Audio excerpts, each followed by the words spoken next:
Hey, I'm Jason Wood, the VA Loan Guy and host of the Armed and Ready podcast. Please come and check out this exciting episode we have for you.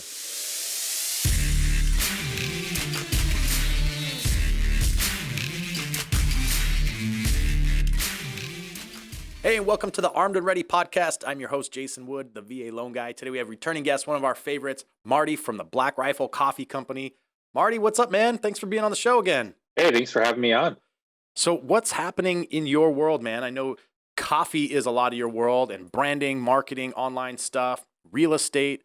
So what's happening? What's new? What's going on that you're seeing, in your world? I run Coffee or Die magazine for Black Rifle Coffee, and we are just undergoing the final throes of a pretty massive expansion. The entire company is expanding quite a bit, but Coffee or Die magazine specifically, we've gone from about 12 full-time staffers to about 20 just in the past couple of months. So, Wow. Pretty big job of integrating the team in, and then a lot of moving parts because we've got a lot of people out on assignment around the country, around the world. One of our editors, Nolan Peterson, actually just returned from the front lines between Ukraine and Russia, and so we've been staying pretty busy, running that, and and I'm in the final stages of my next book. So pretty excited about that. That's cool. And then, for our guests who maybe aren't familiar with who Black Rifle Coffee is, it's a veteran-owned coffee company. To keep it short, I'm sure almost all of our listeners are familiar with the brand at this point, because it's a pretty prominent name in the veteran space, in the military space. I actually just saw, and maybe you guys have been doing it for a while, but I saw the first TV commercial not too long ago, which I was like, hey, that's pretty cool. But you guys do a lot on the social media space and online and stuff. And I know that you have a heavy amount of influence in that too, with your books and the magazine and things that you're doing. So I wanted to ask you a little bit about branding and marketing. And I mean, you guys have become really, really proficient at what you do for your online presence and the eyes that you're attracting and stuff like that. So if you could walk us through maybe some tips or some insight that are maybe areas of focus that you have, if you're creating a post or, trying to engage with more people and stuff. Is there a particular tactic or strategy that you guys are trying to use? Yeah, I mean, I think the number one strategy is to have a strategy. I think a lot of people approach social media as kind of an afterthought, or even branding in general as almost like an afterthought of something. Oh, I know I need to do that, so I'll do it and then get on to whatever my main focus is. For us, it's not an afterthought. It's a very deliberate, thought out, planned strategy that starts at almost, if you're Evan Hafer or Matt Best, you're at like that policy level, and then you get down in strategy and then implementing the actual at the tactical level, which is making the actual post, right? So It goes through this entire process that is are the top guys at the company necessarily approving every single social media post? Not necessarily, but probably more often than a lot of people would realize at this point with all the different platforms we're active on. But yeah, there's a very deliberate strategy behind it. We talk about trends and how we can best interact with the audience. We've got people that are dedicated to talking to people in the comments section. Before a social media post is even made, it goes through multiple levels of vetting to make sure, one, is this good for the company? Two, does it accomplish anything for the company?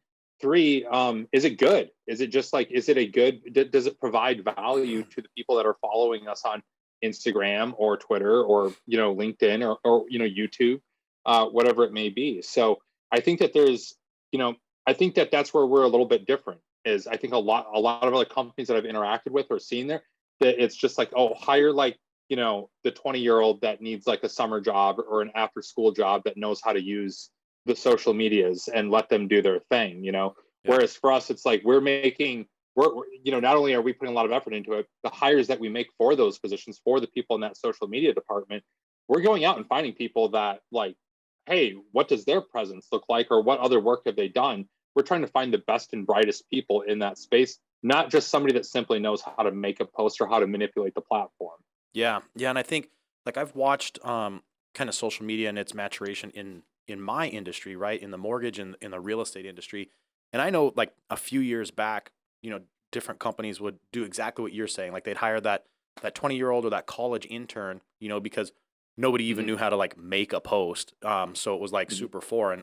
And now fast forward, and I think you're seeing like your space and my space collectively, you're seeing those who are really thriving at it, that social media is like step one when it comes to Yep. marketing and branding rather than step 19. And Hmm. and I see, some of my colleagues and peers in the mortgage industry who are really, really on top, and their social media presence is a huge focus of theirs. Like it's very deliberate, as you're saying, like very deliberate. They're making sure the content is good. They're making sure like the hashtags are the right hashtags.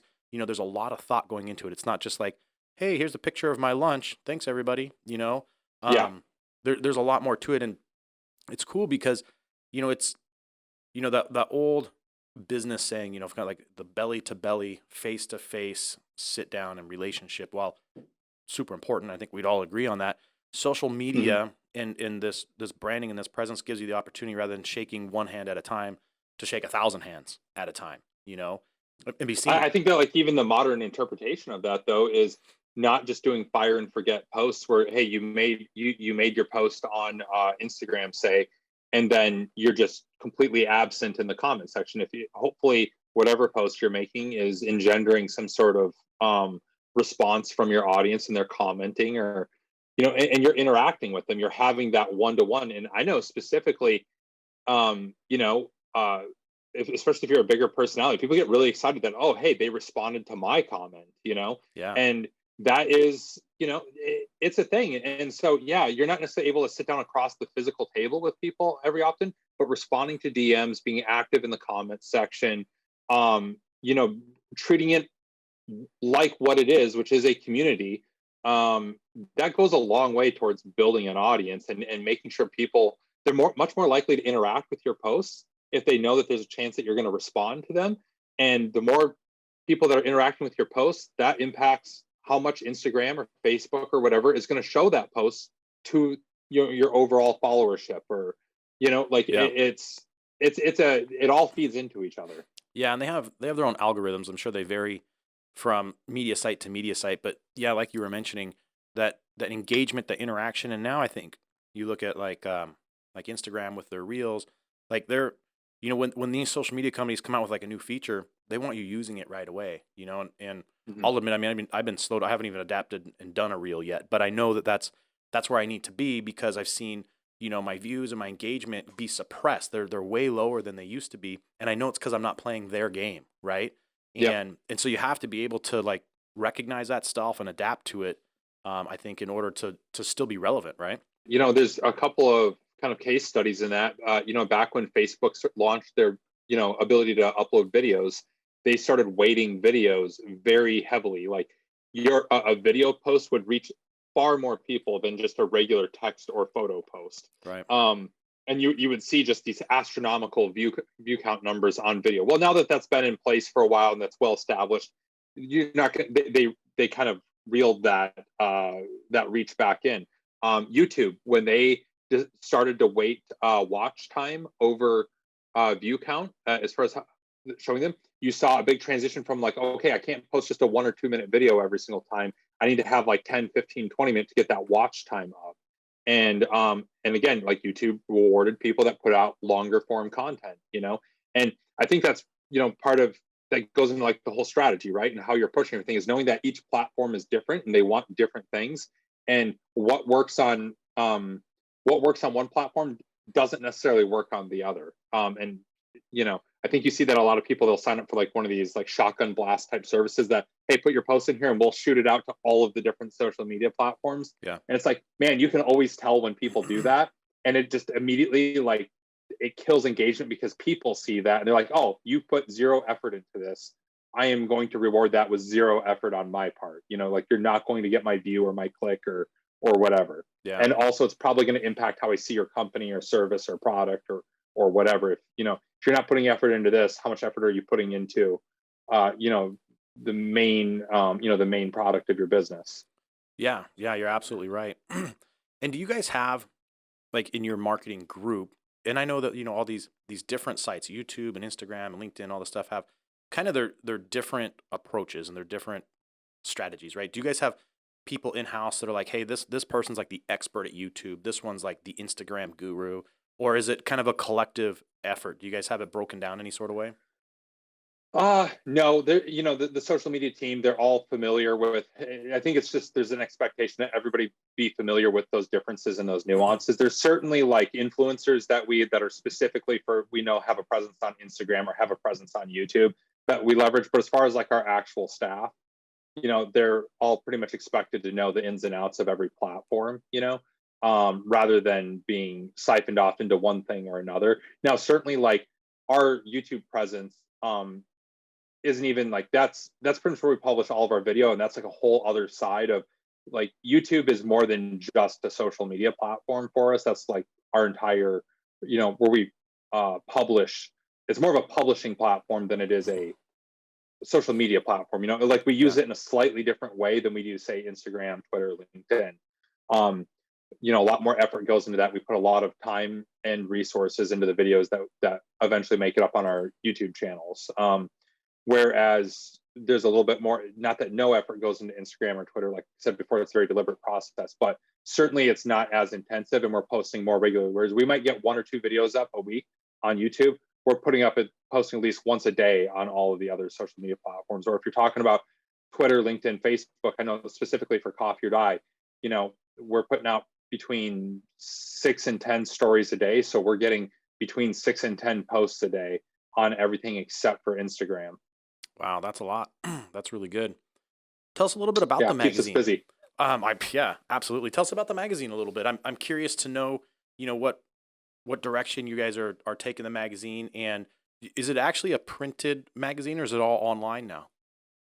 It will be in July. We're launching the first print issue in on July 1st. Cool. So we're very excited about that. But yeah, for the past 3 years that we've had it up and running, it's been all online. And yeah, the main focus of it is, we're telling stories about and reporting on news that is either about or impacts the military, veterans, first responders, and then obviously coffee. So we've got a couple of different verticals there that we fall into, and writers and editors that are assigned to each vertical, and kind of keep those up and running. And yeah, it's pretty exciting. We really pride ourselves on doing journalism that is in the vein of Ernie Pyle. We're getting out there and we're embedding with the troops. We're getting out on the ground. So, like when we first launched it, I went out and embedded with a special forces ODA in Afghanistan. That was like our first big story we used to launch the magazine. And both me as well as the rest of the team have continued that tradition of like, hey, we're going to get out there. We're not going to just report from our basement or our dining room, right? We're going to go out there and actually put boots on the ground, so to speak, and get the real story, get photos, get video. And and sometimes at great risk to our own personal well-being. Like I said, we just had one editor out on the front lines, within earshot of artillery, of Russian artillery last week. We've got a couple of writers who are still, trying to wash the CS gas out of their clothes from covering all the civil unrest in the past year. And yeah, we've got people that go to combat zones. We've got just really exceptional group of people that are doing a lot of really great reporting and storytelling. I love that because, as we watch the mainstream media, it's become so much of like a show. It's Mhm. almost it's less about like the journalism and the reporting of what is actually happening, and it's like, hey, how can we manipulate story A to get us ratings, right? So I love that you guys are doing that because there's a lot of truth out there that isn't being shared. Um, Yeah. and unfortunately, there's too many eyes on that. But hopefully we can get some additional eyes on what you guys are doing because I think it's really cool. Kind of the advice I give people is you watch entertainment and you read the news. Um, and that's really like, yes, there's actual news that comes across your TV station, but for the most part, they are engineering what they show and what they're covering and the type of hosts that they have on there around an entertainment objective, right? Yeah. Whereas people that are writing the news tend to be a lot more fact based. And for a lot of news publications, ours included, it's going through layers of copy editing and fact checking stuff. It's not just what one individual spouts off on while they're on live TV at any given moment, right? So there's a lot of different layers of filters that goes through. And not that print journalists don't ever get stuff wrong. Of course they do. But I recommend people, like, if you really want to get news and to be informed and to know what's going on in the world, I behoove you, read from a couple of different outlets, compare and contrast the coverage. You're going to be much more well informed than if you're just watching one of the cable news outlets. Yeah. You may be entertained with them, but that's, it depends what your goals are, Right. Yeah. It depends on your goals. And I notice even like sometimes the local news, a lot of it is very opinion Mhm. leveraged, right? It's someone's opinion of whatever's going on, but it's rarely like, hey, here's what's actually happening in, Afghanistan today or wherever around the world, right? It's just like, hey, Yeah. what can we manipulate and just have an opinion on and just stir up a bunch of emotion. Pretty well known at this point that if you, you know, say something controversial or pander to one, point of view or another, that your viewership will go up. And all of the, you know, yeah, from local news channels all the way up to the big, Fox News, CNN, MSNBC, et cetera, et cetera.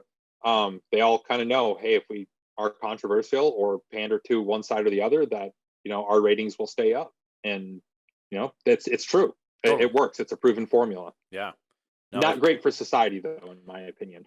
I agree completely. Yeah. I mean, they've proven it works, but yeah, it's not good for all of us. Um, Mm-hmm. so tell me a little bit about um, coffee and what's happening. Is the coffee industry growing? Is it shrinking? Um, where's that whole thing headed? I mean, I know like if you look back, when Starbucks really like got big and like there was just this craze for coffee, right? And I think it's been pretty well sustained. Like I think coffee is like a pretty big like mainstream thing nowadays. Um, Mm-hmm. so are you guys seeing any trends as far as like the business is concerned? Is it getting more competitive? Are there less people trying to jump into it? Because I remember at one point in time when Starbucks was hitting it big, everyone was trying to open up their own little coffee stand and stuff like Mm-hmm. that, right? Because they saw this excitement around it. Um, what are you guys seeing right now in that industry? There's more people drinking coffee and more people are drinking more coffee than they did before. It's whereas a lot of people would have that cup in the morning and go on their day. There's a lot of people are drinking 2, 3, 4, 5 cups of coffee a day at this point, and it's becoming. There's a lot of parts of the world that were traditionally like tea drinking companies that are now starting to drink coffee. They're leaving tea behind and drinking more coffee. So Hmm. it is absolutely an expanding market for coffee. It's an expanding industry. There's always competition. One of the big things that's impacting the coffee industry right now is the ability to move product as well as the price. Like commodity coffee beans, the prices aren't sustainable for a lot of farmers. So you got a lot of farmers in coffee producing countries that are saying, "Screw this! I'm going to go grow pecans or avocados or some sort of other cash crop, right?" Because of the way the price has been driven down on coffee beans. But there's a lot of reporting out there right now that because of some of the issues around farmers leaving the coffee industry, that's going to result in the prices going back up, and everybody's going to be paying more for a cup of coffee. So in some cases, probably dramatically more, because it's just simple supply and demand, right? Like if Yeah. the supply drops off and the demand is continuing to grow, like that price is going to go up. So what you're paying for coffee today may be much different than what you'll pay 2 years from now, just depending on how this all goes. Yeah, well, that's kind of the perfect segue into talking supply and demand into my industry, which is real estate. So I think we're seeing that on a pretty extreme side right now, in alluding to what is coming through your guys' industry too. But we're seeing, and it's nationwide. I mean, I lend in 20 states, primarily all with military and veterans and stuff. As people are PCSing and things. But we're seeing in every market this crazy amount of demand and very low supply. I've got one friend who is looking for a house right now, and his real estate agent told him, like, look, he's got, he's going to use a VA loan. They're like, look, you're not going to have much luck with a VA loan right now because of the fact that to be competitive in the market in this particular area that he's moving to, it's all cash offers, no contingencies. Yeah. And like not even waiting for the basic home inspection that a VA loan requires. I mean, that's how competitive it is right now. And on top of that, people are coming in 50, 60, $70,000 over asking. Yeah. And it's just it's crazy. And you don't even have that many houses to choose from, because you said the supply is just it kind of seems like everybody that has thought about selling in the past year has already put it out on the market, made their money, and everybody else that's got a house is kind of happy where they're at. I don't know. What are you seeing? I've been fortunate with a lot of our VA loan clients that, I get together with their agent and go through a pretty good strategy session. So, yeah, we're not winning on the first at bat necessarily, but we're having a pretty high success rate because we come in with an actual strategy to get that home and that offer Mhm. accepted. And like you mentioned, there's a lot of markets out there where the VA loan is not looked at as highly, and that's really where the advantage comes into like who your team is, right? And really trying to get Yeah. that over the finish line, at least get it accepted. And there's a lot of different strategies depending on the market and the people involved and the client's stomach for it as well on what we can do. But we're seeing a lot of offers go above the list price, but I'll be honest, depending on how much over they're going, I'm not seeing appraisals being too much of an issue. And I think, when this craze initially started, we were seeing a lot of appraisal problems, right? Because the appraisers are coming in going, Mhm. hey, there's no comps to support you paying 50 grand over the asking price. So sorry, the appraisal's coming in 50 grand short. And in those scenarios, now the buyers and the seller got to figure out a way to make this work. And Yeah. oftentimes it's the buyer just forking out an extra 50 grand. Sometimes they meet in the middle. And I've seen different things happen. But now that we've been having this situation for some time now, I mean, it's been about a Yep. year. Now Yep. we're seeing sales that are supporting X percent over the asking price in a Yeah. given neighborhood or something. So The market has gone up. Like it's not like somebody is overpaying for a house. That's just how much that house is worth now with the current supply. yeah, Like the market has adjusted. totally. It's crazy. Yeah, I mean, you look at like Austin, Texas is probably one of the most wild markets right now. A lot of that because you have, the California Bay Area, like the tech companies are moving there. And, Hmm. home price comparisons, in the Bay Area, I mean, you can get a postage stamp of a studio for under a million, right? So if you had a home with any space at all, you're well into the millions for what that house cost. And if you have been living there a few years, with this whole supply and demand thing, you got a bunch of equity. So these guys are all relocating to the Austin area where comparatively homes are cheap compared to what you would, buy in the San Francisco Bay Area. And they're going in there and they're just throwing down big bucks. Like, yeah, we'll give you Yeah. 150,000 over asking price. And what seller is going to say no to that? An Yep. extra six figures? Okay. And it's made Yep. that market just go hog wild. It's incredible. And I'd say it's probably one of the most crazy markets out there right now. But all of them are super competitive. I mean, I have some clients where it's like, offer 14 is the one that finally gets accepted. When you look at like the actual fundamentals that are underlying the increase in prices, I think that this will flatten out eventually, but I don't think we're going to see a sharp drop coming off of this. I think that it's going to take time for builders to come in and build more houses. I think a lot of people value, moving out into the suburbs again, whereas before we saw this mass exodus from rural areas in the suburbs into the city. Yep. Now we're seeing the reverse happen.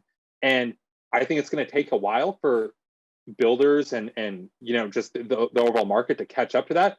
So I think the prices actually stay this high. Like if you're one of those people that's like, oh, I'm going to wait a year, and because prices seem too high right now, I don't think it's going to get any better. Is that you kind of your assessment, or are you seeing something a little bit different? I would agree with you. I think we might see in about 2 years, I think we might see a slight dip, a couple Hmm. percent. I mean, not a crash. And I don't think this is a bubble, same Yeah. as you.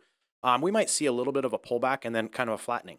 Where Yeah. right now, this thing is pegged at such a high angle with appreciation and demand Yeah. so high.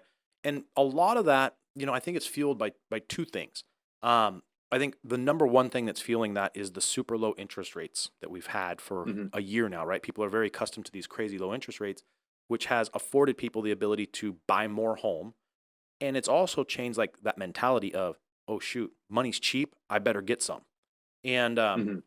and then you couple that with, we've gone through this COVID situation, and so much, of work has been happening through, Zoom or Microsoft Teams, and now companies by force are now realizing that they can operate with some people remote. Not everyone has to be in the downtown office, Yep. and not everyone has to be traveling to every single sales meeting. And so now that the companies are experiencing that, they're they're okay with people moving away from that downtown hub, and they can go live in the rural areas, have a nice big home, and have like a really nice big private office that they work from at home and stuff like that, and Hmm. still not lose any productivity. And so I think, I'd argue in some cases productivity goes up. That's a conversation in a lot of places where they're like, man, I actually get more done at home without the distractions of coworkers and the water cooler talk. And certainly you worry about impacts on like camaraderie and overall, that team mentality. Certainly you worry about that. yeah, But as far as like pure productivity goes, I think a lot of people or a lot of places are finding out that like, wow, my folks are getting more done by being at home. yeah, I think a lot of them are realizing that, and so it's the combination of those two things has really pushed that demand up. And then you have obviously the home builders, right? And the home Hmm. builders, that's what creates our supply, or people selling their homes. And I think in a lot of like the major metropolitan, especially coastal areas, right? The California coast and the Yep. East Coast, a lot of those big metro areas, it's really hard for builders to get to the point where they're actually like hammering two by fours together. You know what I mean? I know like in my area down in the San Diego area, I've talked to some of the builders, and they'll file plans and go through that whole planning process and permitting process, and it can be a year and a half to 3 years before they're actually like moving a piece of dirt, which Yeah. is a really, really long time to wait. And part of that is the local government and all the bureaucracy there. And you can compare it to some other states. Like Texas is pretty fast, right? So home builders can get going, in like 6 months there. So it's a big difference, and that's probably why you're seeing so much movement to some of these states, because there's inventory, there's actual homes you Yeah. can buy, and it is helping that price not go skyrocketing as quite as high as it is in areas where it's harder to build homes. So Hmm. yeah, I mean, back to your statement, I think we're going to maintain this higher level of home prices, and I think it will start to slow once interest rates start going up. Hopefully interest rates start to go up, and hopefully, yeah, supply does start to creep back up again. And that, and even when you talk about supply, like just other commodity, we talked about coffee commodities, but like lumber, Yeah, it's another that's one a where big it's one. like, hey, it's expensive to build right now. It's not. And then you think about, hey, the amount of people that are in these like the trades, there's only so many plumbers to go around right now. There's only so many electricians. My wife's an interior designer. She competes for the trades that she gets right now because there's not an abundance of them. So if you're looking to build a home, you're dealing with, not only is there lumber is skyrocketing, if not not available in for certain periods of time, or back ordered, things like that, but also just the people that know how to build a house. Yeah, There's just not as many people that have gone into the trades in the past 20, 30 years. And so, man, I imagine right now it's a very lucrative time to go pick up your electrician's license, or get into plumbing or carpentry. It's yeah. there's a lot of people that are looking for people that know how to do that stuff. There's a labor shortage for sure, and Hmm. their cost is another supply and demand thing, right? So now you have this small pool of drywallers or plumbers or electricians, and because the demand on them is so high, the cost is higher to get them to do their Hmm. work, thus Yeah. raising the price of the home, right? So I mean, it's not just some bubble thing, right? There's a supply and Yeah. demand component to all these little pieces. I mean, a lot of people point at 2008, and they just, they don't understand like what manufactured that bubble in 2008 was just poor lending practices, right? 100%. Like, whereas this, it's still hard to get a home loan right now. Like the barrier to, like you have to, unless you're, serve your country and have that VA loan, like you're having to come to the table with like 20% down, or, like there's a lot of hoops to jump through to be able to buy a home. That wasn't the case necessarily in 2008. So not only is it still somewhat difficult to get a mortgage for the average, middle American, the all the fundamentals behind why the prices are rising, it all works out. It all makes sense why it is what it is right now. Whereas in 2000, it's like, uh, of course there was a bubble coming because there was just lunacy going on back then. I Yeah. mean, the prices are crazy right now, but back then it was like literally like, people went to jail over that. Probably not enough people, but some people went to jail over Yeah. that. Yeah, I mean, you hit it right on the head, and I Yeah. have this conversation with people a lot. Um, the lending, there was no regulation around lending. There's certain like banking regulations that the government has on like the big banks, your Chases and your Wells Fargos and things like that. And what happened back then is they loosened up some of the investment guidelines that the banks were allowed to do. So it was tighter on them before that era, and that got loosened Hmm. up. So it allowed the banks to be more risky with investing like their savings and their deposits, right? So now they could invest them in more risky assets, which created this new investment vehicle called a mortgage-backed security. So now, like traditional mortgage lending from many decades past was, hey, the bank brings in X amount in deposits and they lend out X amount of dollars, right? And there's a bit of a limitation there. And when they had this ability to now sell these mortgages as a security on Wall Street, and now you got Wall Street money buying it and big investment banks and things like that, it created so much more money available. And then you couple that with like, well, you could go get a stated income loan. You're making $9 an hour in reality, but your paperwork says you make 100 grand a year, and you're buying a house you can't afford. There was prepayment penalties on primary residences, which is outlawed now, and these subprime mortgages. I mean, anybody could get a mortgage back then. Anybody. Yep. And for little to It's the zero down Wild payment. West. Yeah, it was insane. So yeah, I mean, contrast that to today, and fundamentally, it's so different because there's a lot of regulation now in mortgage financing, and the number one thing, it requires you to prove you can repay the loan, which Yeah. seems really common sensible. Crazy, right? Yeah, that's the biggest piece of it today, and then you got down payment, and the credit requirements are stricter and stuff like that. So while we're still doing a lot of loan business, there is in comparison to like 2003, 2004, 2005, it's not just show up and you walk out with a $500,000 mortgage. Like you got to prove it. Yeah, you got to have your ducks in a row these days, and I think it like as far as like staying on top of your like that basic financial education that I think a lot of people, I wish we did a better job of that in our K through 12 education. Yeah. Of just people understanding like basic financial principles, because by the time you see a lot of that, like my generation, like millennials and the generation below us, complaining about like, oh, it's so hard to make money, or it's so hard to buy a house, or all these things are out of reach. It's like, yeah, part of the reason you feel that way is because nobody ever like broke down how any of this worked to you. Like you're completely dumb when it comes to financial anything. That, yeah, of course, when you get to that point in life where you're thinking like, hey, I want to start having kids and become a homeowner, things like that, like you're not in a position to do so, and you get this really hard slap of reality of like, oh wow, you really needed to start planning for this like essentially 10 years ago, or at least not made the mistakes that you made 10 years ago that you're still trying to work your way out of. Yeah. Now today when you're 28, 32, 35. You're absolutely correct. And I see it a lot, with these, young military members who have, went straight from high school into the military, and they've been in for a few years, and now they want to buy a house, and you take a look at, their credit report. And it's unfortunate that the public schools didn't teach it. The military doesn't spend any time teaching it. So, you have this generation that doesn't understand how to pay a bill, right? Because, as a kid and a teenager, mom and dad are covering you, with some exception. There's some kids who, parents force them to get a job and pay for their own car payment. But, there's so many that don't have to do that. And, that then they go enlist in the military, and the military does everything for you, right? They want you to be a soldier, an airman, a sailor first, right? Civilian last.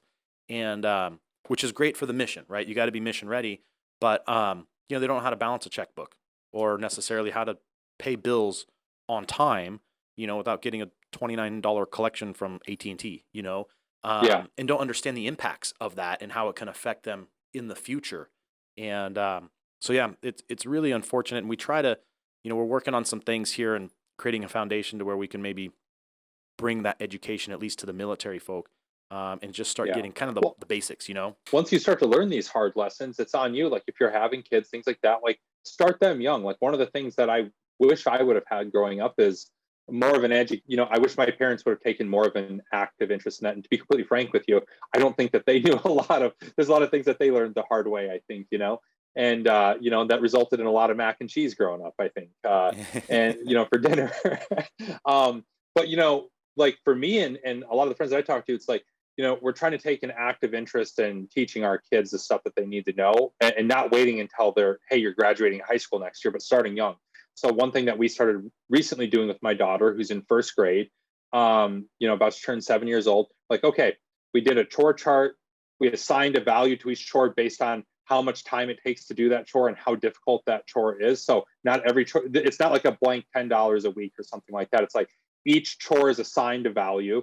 And then if you do that chore, we add it up at the end of the day. So she's not necessarily getting the same thing every week. And now we're taking that and I'm writing her a physical check. So she knows what a physical check, how that works. And then taking her down to the bank and she's depositing that in her account. And then the plan is, now that we're getting her used to this, the plan is within a year or two, okay, let's now take some of this money and open up a brokerage account, and of course I'll have to like co-sign for her and stuff, but start putting money and teaching her about how the market works. And Yeah. like if we start to do like this isn't a big ask. Like you can make a chore chart for your kids and pay them, whether that's $3 a week or $10 a week, just start teaching them the value of money and how work equals money, and just the basic exchange of services or goods for currency. Like these are all in how a bank works, how a check works.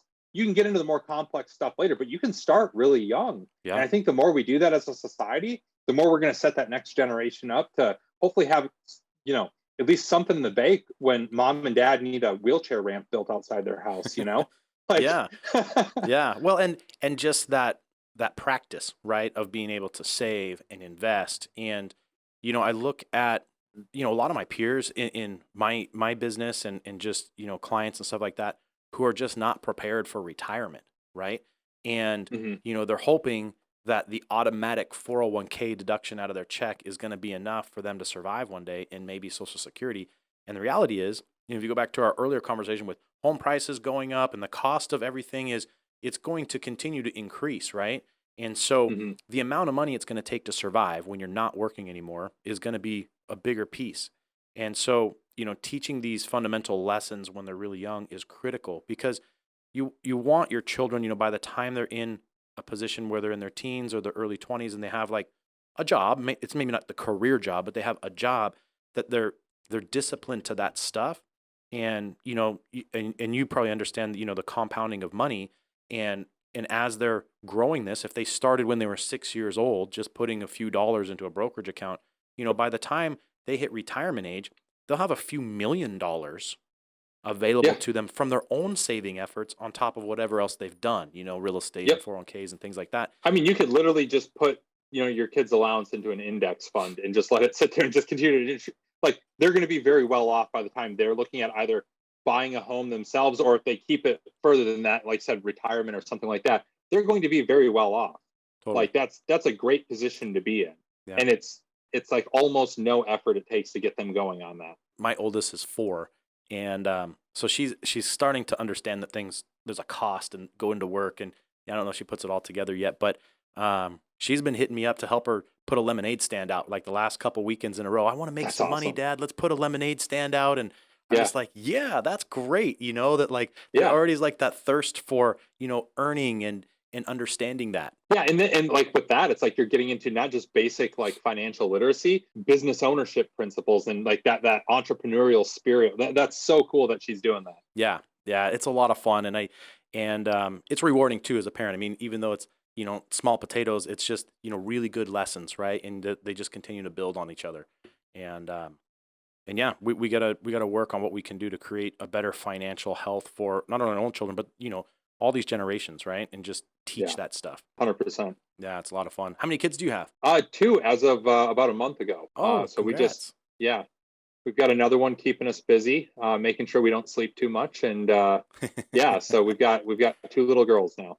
Right on. Congrats, man. So the coffee consumption has probably increased a little, I would imagine. I'll be honest with you, I was already ticking along at a pretty high level. I don't think I don't think I could safely drink more than I already do. But one thing that I've done, I've gone totally down like the ultra coffee like hipster rabbit hole on like I'm really getting into like I've got my own hand grinder. I've got a nice kettle that has like a digital thermometer on it and a timer, and we use the Chemex pour over and like what's the weight of the filter, and I do the math on water to coffee ratio. So I really make this about as complicated as making a cup of coffee is going to get for somebody. And so I think that helps me keep it under control a little bit because I'm also a very busy person. So I don't have time to go through that process. I think it keeps me honest. It's like, okay, I'm keeping it to probably 3 or 4 like fairly large cups of coffee a day. Whereas if it was as simple as a Keurig or like a Mr. Coffee, I'd probably be drinking like 2 or 3 pots a day, which I used to do when I was in the military. There was like no control. It was just, Yeah. yeah, just completely out of control, in fact. Yeah. In the middle, everywhere you go, there's coffee, and you're just like, yes. Exactly. So, Yeah, you're fancy, man. You're fancy with the coffee, which is good. Obviously, that's your business, so you should what I be need to do, fancy at yeah. it. Yeah. But I mean, I'm sure there's quite a difference in taste. Not that I've ventured down that path, but you'll have to share it with me at You some know, point. I have won a few people over that were like heavy on the cream, heavy on the sugar. And it's like, I don't even blame you if you do that. If you're drinking like crap coffee, like, yeah, you need to, you need to spruce that cup of mud up a little bit if it's craft coffee. But I've had people like that come over, and it's like, hey, let me make you like a really good cup of coffee. Do me a favor, just trust me. Take a couple sips, sans milk, sans sugar, any of that sort of stuff, and just let me know what you think. I've converted a few people over to black coffee That's by great. like, they're like, yeah, if my coffee tastes like this, I don't need to put anything in it. So I've flipped a few people. I love it. That's awesome. Well, black coffee is supposed to be better for you anyways than adding all that junk, right? I mean, I think anything that you're not dumping sugar into is probably going to be better than dumping sugar into it, which is what some people do, you Yeah. know? Well, Marty, I just want to say thanks, man. I love having you on the show, man. It's always so much fun to talk with you and just learn what you guys are up to. And you're kind of up there in the military celebrity zone. With everything you guys are doing and stuff. So it's really an honor for me to be able to just chat with you and stuff. And hopefully our audience, loves listening to us as well too. And we thank you so much, man. It's great to have you. Thanks for having me on. All right, man. Have a great one. Thank you so much for checking out today's episode. If you have any questions about the guests on the show, please reach out to me at valoanguy.us.